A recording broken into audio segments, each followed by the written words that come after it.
Most people have heard of PTSD, or post-traumatic stress disorder.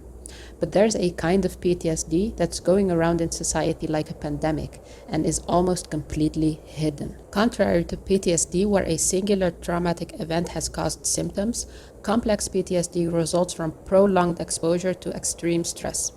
Think of a trauma that happens over a long period of time where you don't know if the distress will ever end, like being stranded on an island, being held captive, working under a narcissistic boss for years, or most commonly it results from childhood trauma. While PTSD is like this, and the incident happens around here, there still is a reference. You know what to work back to. But with complex PTSD that results from a difficult childhood, there is no such thing. On top of that, those that have C-PTSD are more susceptible to experiencing compounded trauma. They might, for example, end up in a romantic relationship with a narcissist because they had a narcissistic parent, and now it's familiar. Or they might find themselves in dangerous situations more often because their trust in their judgment, which is meant to protect them, has been damaged. Before I'll share some of these symptoms, remember that they vary from person to person, and you may not even be aware of most of these happening.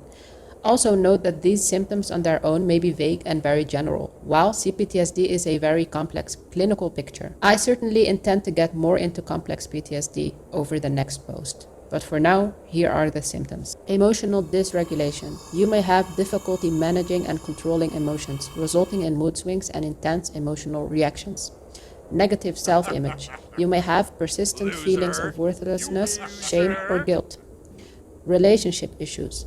You may have difficulty forming and maintaining healthy relationships, mostly due to trust issues, fear of abandonment, or a pattern of unhealthy attachments. Dissociation. You may be feeling disconnected from yourself and your surrounding environment, often as a coping mechanism to escape constant distressing emotions. Intrusive thoughts and flashbacks. I'll elaborate on this in a part 2, follow to watch. Hypervigilance. You may constantly be on high alert for potential threats or danger, which can lead to anxiety and difficulty relaxing.